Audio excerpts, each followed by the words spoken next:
Hey guys, Harry here from New York Gear Guy. Thank you very much for joining me on this video. As you can tell by the title here, I'm kind of like trying to enter into a new project, and the reason I'm making the video and the reason I'm talking to you guys is to try and get some feedback from perhaps people that have done this in the past, um,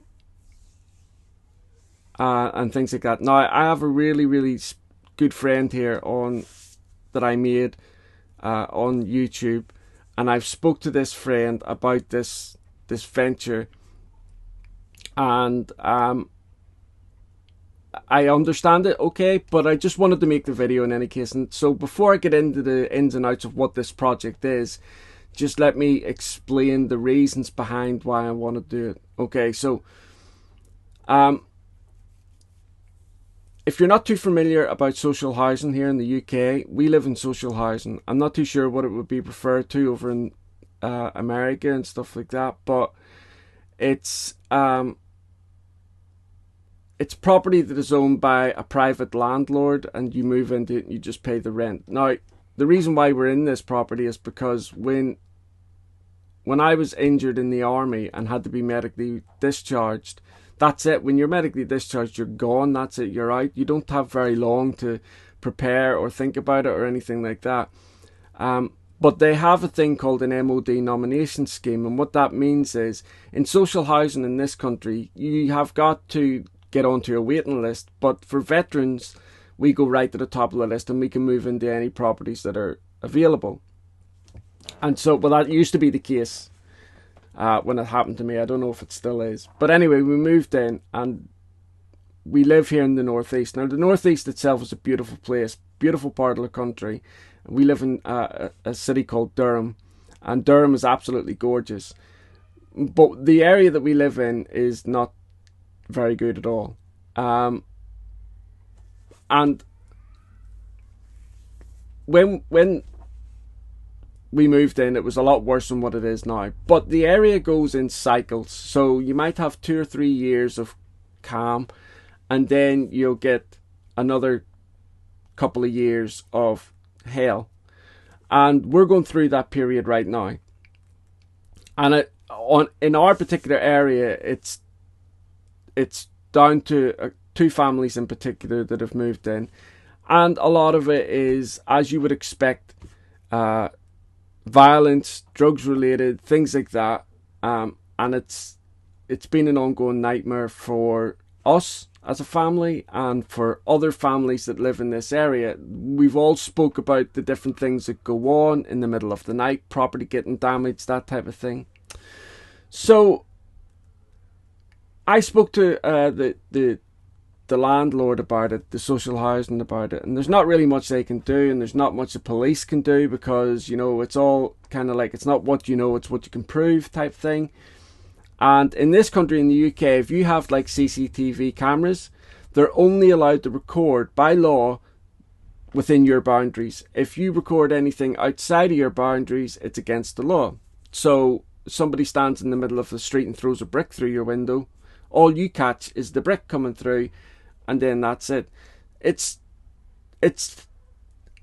in the UK, it is set up to favour the criminal in all instances, and I'm sure it's the same in America and other parts of the world, but it is what it is, and there's not much you can do about it. Well, so I thought to myself, as things stand right now, the 18 and 19-year-olds and 20-year-olds that are causing the issues in this area at the minute, they're gone. I'm not going to be able to do anything about those. But the 12 and 13-year-olds that are looking up to these kids as if that's cool, what they're doing is cool, and I want to get into that, and I want to get with them, and I want to, you know, do the same stuff they're doing.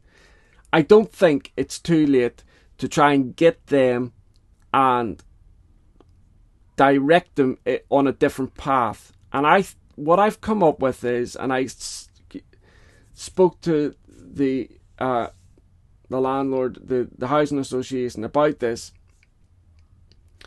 I've thought that maybe if I go and create, like, if they can provide a hall for me, like a classroom or something like that, on an evening 5 o'clock at night or something like that. Not too late, not too early for kids coming home from school and stuff like that. And provide free classes teaching them how to draw things like Marvel characters, Star Wars characters, Disney characters, things like that. Things that might interest these teenage lads. But I also want to make sure that it's mixed. I want to make sure that there's young girls going there as well. I don't want young girls to be left out and feel isolated. So I want to do, like, you know, whatever they want to draw, really. Disney characters that they want to draw. And the reason why I say Disney characters and Star Wars characters and stuff like that is because that's what kids are interested in. Teenagers around about that age are watching all these movies. Now, I know, before people jump on me, I know there's copyright laws about doing this type of thing, but nobody's going to be selling the artwork. Nobody's going to be taking the artwork or anything like that. It's just really to get these kids off the street. Now, I will be obviously reaching out to Disney and Universal Studios and DC and companies like that, explaining to them what I'm doing and making sure everything's okay with them before I do it. But nobody's going to be selling this artwork. All it is just a way of trying to get these kids off the street on an evening and give them something to look forward to. And I'm going to kind of wrap it up as, because I know, you know, art isn't really seen as a cool thing. So I'm going to, not by to young people anyway. So I want to try and wrap it up in, like, you know, this type of artwork can lead to, maybe if you want to become a tattoo artist or something like that, that's really cool. So they might look at this as a pathway or a step in the direction of becoming tattoo artists. And what I'm hoping is, I've sat down and I've thought about it, and I'm hoping that if this catches on and I get young kids in to do this, and it'll be free to the kids won't have to pay anything. If it catches on and it's good and it's, you know, it does what I hope it does, I can maybe then later move up onto a different night and try and get the parents in and teach them how to do, like, botanical artwork or things like that.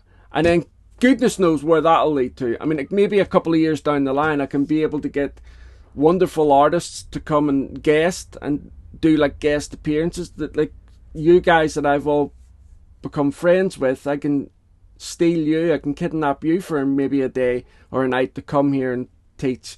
But that's way down the line. I'm running off with myself. I'm getting ahead of myself.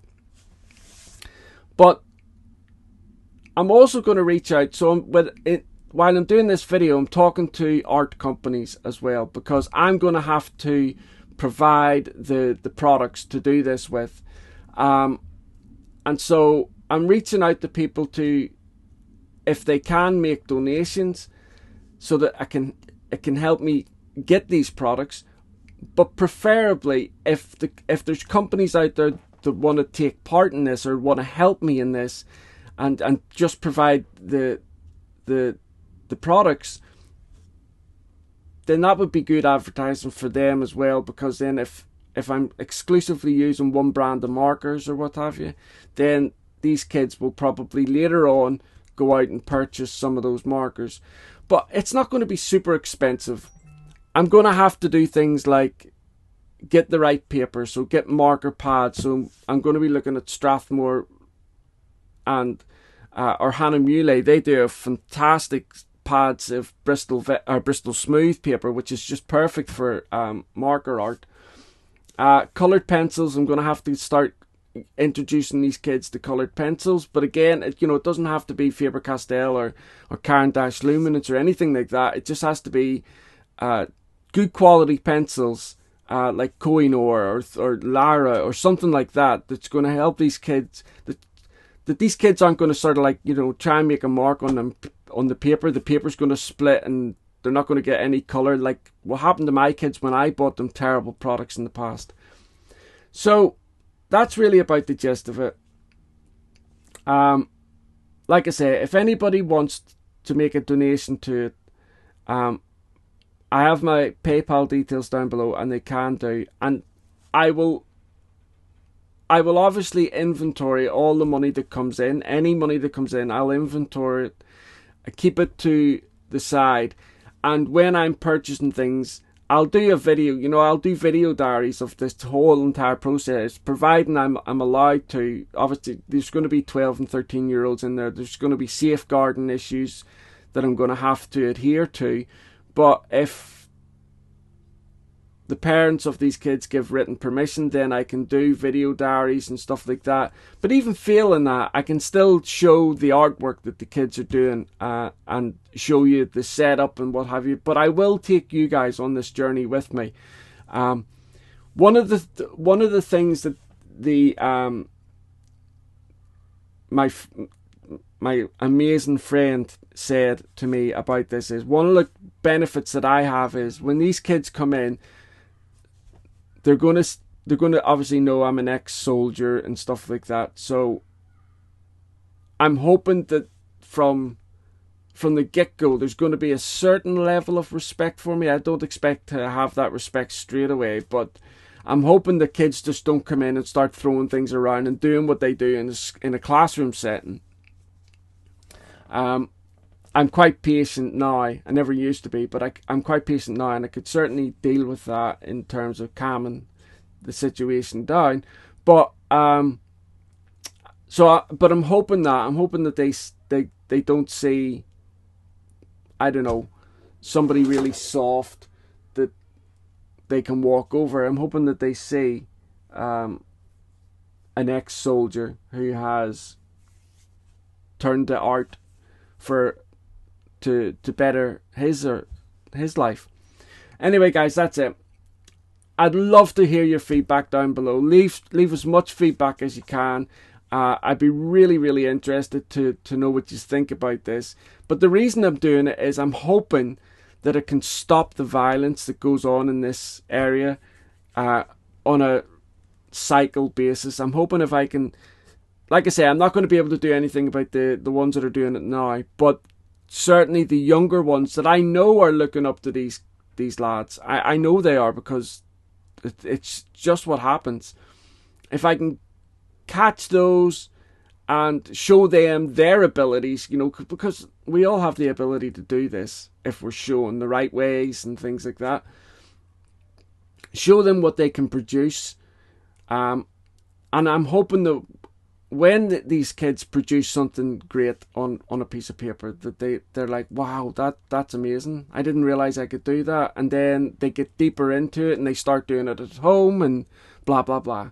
So let me know, guys, what you think down below. I'm really, really interested to hear your feedback and any help that you can provide me in advice or anything like that. I am a sponge. I am totally open to any suggestions. By the way, finally, I will be doing something about this bright light behind me going forward.